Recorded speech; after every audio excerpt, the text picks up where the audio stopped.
I am here because the pastor impregnated me about 2 years ago. And now I am a former member of the John Lewis Baptist Church because he kicked me out. He kicked you out the church when he found out that there was a baby. Yes, he did. When I started bringing his son around and people started asking questions because he had the same big peanut head and everything. So yeah. Well, I can't attest for the baby's peanut head yet, but I'm going to ask you also, Pastor Jenkins. Yes, sir, Pastor Jenkins. What is going on? Well, I mean, the devil is a lie already. She was a member of my church. Yes, that is true. That is true. But she was a member of other people's church, if you know what I'm saying. Oh. Pastor Jenkins, how did you meet Miss LaBelle? First off, I want to say the devil is a lie. She told me that she was a good, God-fearing woman. Well, let me tell you something, Your Honor. The devil's in a blue dress. And it came to me in one of my sermons that the devil will be right in front of me. There she is. Let me propose the same question to you because he said a lot and didn't say much. Miss LaBelle, how did you meet Pastor Jenkins? Pastor Jenkins is lying. He met me at Hooters, okay? He was coming in there all the time, 3 times a week, with getting like 2 buckets full of hot wings and stuff. Then he, started talking to me and stuff, and I started talking to him, and he was bringing out his Bible and stuff. So I was like, wow, this guy is really, really nice. He's not just here just to see, all the Hooters around. And then he invited me to the congregation, so I started going, and he was the only person I knew. I didn't know anybody else. So things just went left after we started spending too much time together. So he's actually the devil, not me.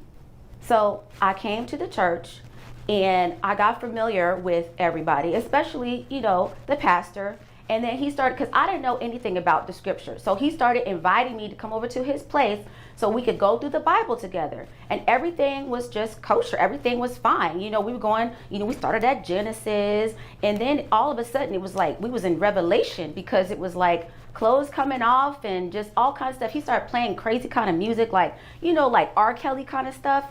And I was just like, okay, things are kind of changing. And I thought, okay, maybe he's falling for me or something. I thought, okay, this is a genuine, God-fearing man. So he had a modest apartment, you know what I mean? It was a 1-bedroom apartment. But, things started to get weird because I started to notice that there wasn't really much in the apartment. You know what I'm saying? Like, almost like, I don't know, it was like a secondary home or something like that. So then I started getting a little suspicious after a while because it's like, there's only so many times that you can get busy in like a suitcase. You know what I mean? Like, not a suitcase, what are those things called that you roll out, you go camping in? A camping bag.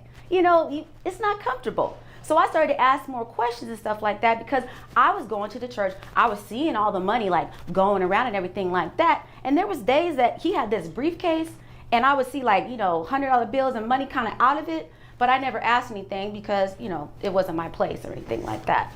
So, things just started to get more and more like suspicious. And then after I had my son and, he was born and everything, I was so proud, you know what I mean? I was just like sitting up in the front row and everything like that. But also there was a lot of other women sitting up in the front row.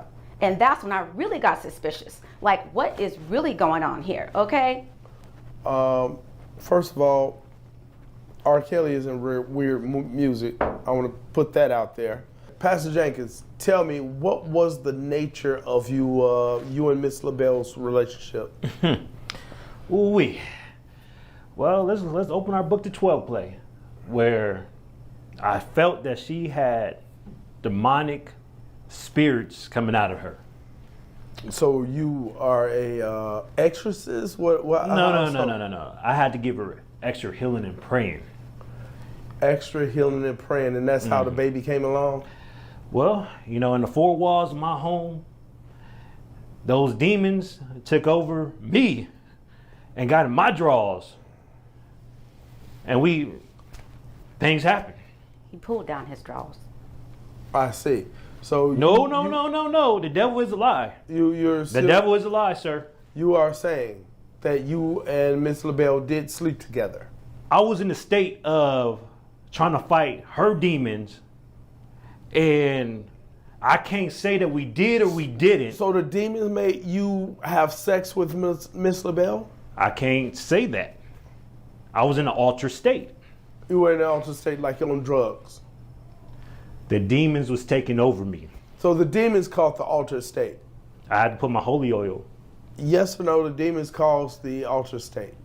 The demons did cause an altered state, yes. And where did these demons come from? Her And soul and is possessed. Did you happen to get a name for one of these demons? Look, there's a lot of soul ties there, Your Honor. I know can't the tell you. name.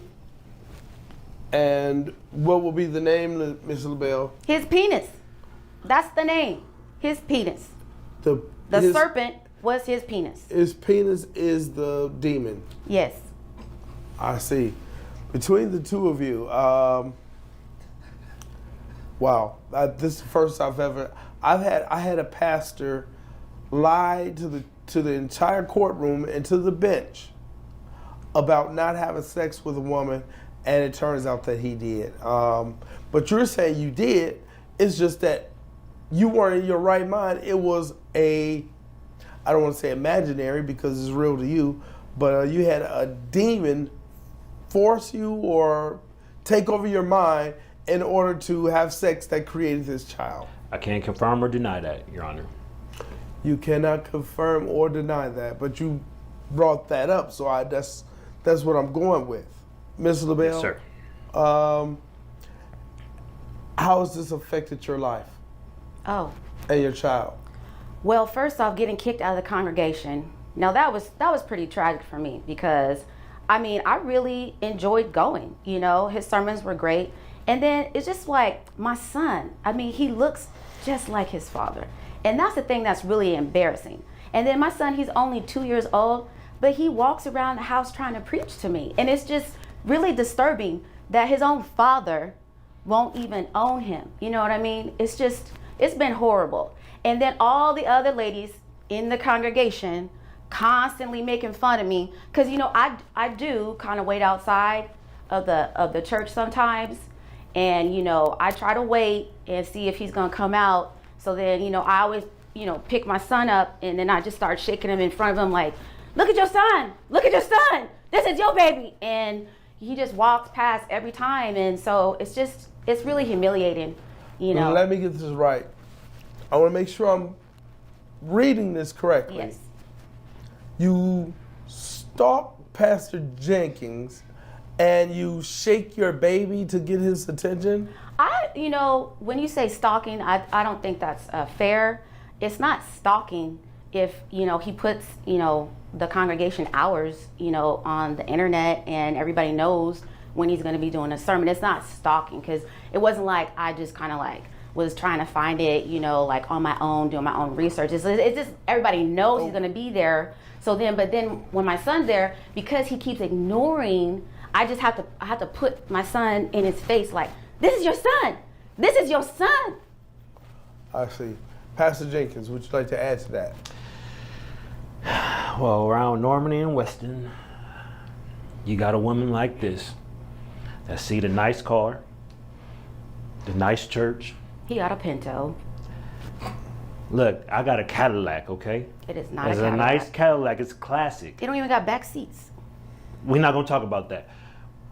She see the nice car, classic Cadillac. She see the nice church, and she see the nice women in the church, and she wants to be a part of that. She does stalk me. That's why I had to kick her out the church, because she's got a little too crazy. Those demons is coming back to her, I think. I see. He says you do stalk him. So Lies. instead, now it would be one thing if you were to go to the church for the service. It's another thing to follow him to his car and so on and so forth. Are you following him to his car? Because you, out of your mouth, just said, Miss LaBelle, that you're standing there shaking the baby, saying, hey, look, this baby looks like you got your peanut head. I don't understand. Yeah. Well, okay. So technically, maybe it could have been in the past considered that I was following him to his car. But he's been catching the bus lately because his car is no longer there. I think it got repoed or something like that. You just said that you question the fact that he may have a secondary apartment, but now you're saying his car's been repossessed. Which one is it? Well, he got sugar mamas and stuff in the congregation. So he's got women like paying, his bills, and I guess he must have pissed one of them off. That's why he's catching the bus these days. Pastor Jenkins, Your Honor. do you have sugar mamas? I have women that donate to the church, Your Honor. That's just a proven fact. It's a proven fact. They donate to the church. Not me, but the church. Okay. I'm going to revert this back to you. Who told you to come to the church? To come to the court. What was your journey? Did your mother, a sister? How did this happen? What made you come to the court? Well, like I said, that my 2-year-old son, he'd be preaching and stuff, and so he said, Mama, go to court, get that money. So that's why I'm here. Ms. LaBelle, there's no way that your 2-year-old son said that. Well, he is young, black, and gifted, so yes, he did. Young, black, and gifted. Yes. And what is his gift? Knowledge, talent, very intelligent, very intellectual. Just an intellectual little kid. Just at 2 years old. Yes. Mm-hmm. I see. Must be that peanut head. His brain is pretty big. So you're acknowledging that Pastor Jenkins is a pretty smart guy. No, not him. Okay. I'm the smart one. I see. All right. Mr. Jenkins, if the 2-year-old child that we're speaking of is your child, what are you prepared to do?